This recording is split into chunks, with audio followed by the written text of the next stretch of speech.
everyone, welcome to Intimacy Insights by Anais, where we have real, honest conversations about love, relationships, and intimacy.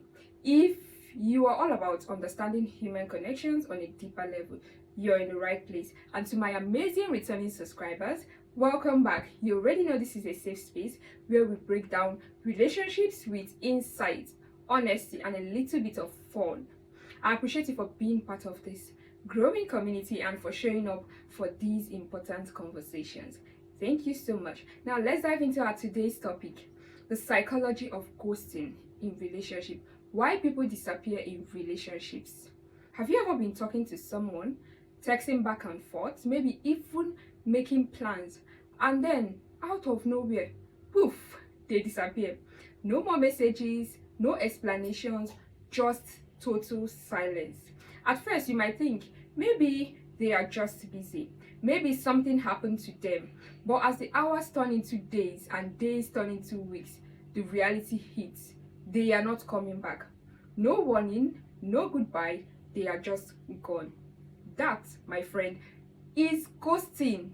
And if you've ever experienced it, you know how frustrating and painful it can be. One moment you feel a real connection with someone and the next is like they never existed. But why do people ghost actually? Is it something you did? Is it about them? Or is ghosting part of modern dating? Today we're going to break it all down. We're going to talk about the psychology behind ghosting, why people do it, and how you can handle it in a healthy way. And hey, if you've ever been ghosted or if you've ghosted someone yourself, be honest and drop it in the comment section. Let's have a discussion about it.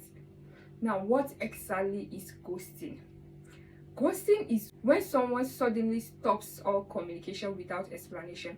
No text, no calls, no replies. It happens in dating, friendships, marriages, or even at work. It can be especially painful in romantic situations because it leaves you with no closure. Here is the thing. You're not alone. Study shows that up to 50% of people have ghosted someone before, and nearly 75% of people have been ghosted at least once. So if this has happened to you, know that it's not just you. It is a very common experience, even though it shouldn't be that way. But the big question is why? Why do people ghost instead of being upfront? Why do they leave without saying a word instead of simply explaining that they are no longer interested in whatever situationship they are into? Let's talk about the 5 main reasons why people ghost. Number 1 is that they hate confrontation and they avoid difficult conversations. Some people just can't handle uncomfortable conversations. They don't know how to say, hey, I'm not really feeling this, or I don't think this is going to work out. Instead, they take what feels like the easy way. They disappear. But what they don't realize is that ghosting actually makes things worse. It leaves the other person confused, hurt, and stuck, wondering what went wrong. Instead of having an awkward 5-minute conversation, they leave someone hanging for weeks, even months. Some can even go as far as years. Secondly, they are emotionally unavailable. Some people think they are ready for relationships, but when things start getting real, they freak out. They might have unresolved past trauma that is disturbing them, or commitment issues, or even deep fears of emotional intimacy. For them, relationships can feel overwhelming, even if they like the person. So instead of facing their emotions, they run. And unfortunately, that often means ghosting. The third one is that they lost interest and don't know how to say it to their partner. This one is even very painful, but it's the truth. Sometimes people just lose interest. Maybe at first they were really into you, but over time their feelings changed. Maybe they met someone else. Maybe they realized that they weren't as attracted to you as they thought. But instead of being honest about it, they take the lazy way out. They assume that eventually you will get the hint and move on. It is selfish, but it happens all the time. The fourth reason is that they never really cared in the first place. Here, this one is a harsh reality. Some people just don't care. Maybe they were only talking to you because they were bored, or maybe they were using you for validation. For them, ghosting is not a big deal. They don't think about how it affects the other partner. They might not even remember ghosting you.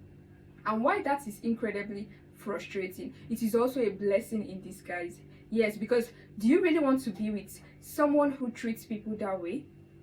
The fifth one is dating apps make it easy to move on quickly.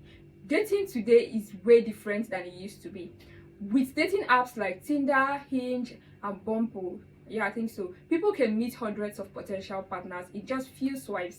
If someone feels even the slightest discomfort, boredom, or hesitation, instead of walking through it, they just ghost their partner and move on to the next person. The worst part, ghosting has become so normal that people don't even see it as rude anymore. But let's be clear, it's very rude. It's disrespectful and shows a lack of emotional maturity. Now, how do you handle being ghosted like a pro? Let's talk about it. Okay, so you've been ghosted. Now what? What next? First thing first, do not chase them. I know it's tempting to send a follow-up text like, hey, are you okay? Or did I do something wrong? But trust me, if someone wanted to talk to you, they would. Instead, take their silence as your answer. Ghosting is an answer. It may not be the one you wanted, but it tells you everything you need to know. The next thing you need to do is don't take it personal. Ghosting isn't about you, it's about them. It's about their fear, their immaturity, their inability to communicate. Someone who truly respects you would never just wake up one day and disappear. And finally, closure comes from you. You don't need their explanation to heal. You don't need their sorry or their excuse to heal. The best closure is realizing that you deserve better. Instead of wondering why they left, shift your mindset. Thank them for showing you who they truly are very early before you waste more time on them. What if you're the one who ghosts people? Let me be honest with you. Have you ever ghosted someone? If so, take a moment to ask yourself, why? Were you avoiding a difficult conversation? Were you afraid of hurting their feelings? If you find yourself ghosting people often, try to work on your communication skill, my dear. Even a simple message like, hey, I don't think this is working out, but I wish you the very best, is so much better than just waking up one morning and you disappear. Ghosting might seem like the easy way out, but in reality, it's just avoiding responsibility. It means you're irresponsible. And in the long run, that kind of behavior can damage your ability to build healthy relationships. So in conclusion, at the end of the day, ghosting says more about the person who does it than the person who gets ghosted. It is a sign of emotional immaturity and poor communication. If you've been ghosted, remember this: you didn't lose them, they lost you. Someone who can't even send a simple goodbye message before leaving doesn't deserve your energy. So, have you ever been ghosted? How did you handle it? I'll be very honest, have you ever ghosted someone before? If yes, why did you do it? Let's have this honest conversation in the comment section below. And if you found this video very helpful, please do not forget to hit the like button, subscribe to our channel for more insights on love, dating, and relationships. I will see you in the next video. Bye.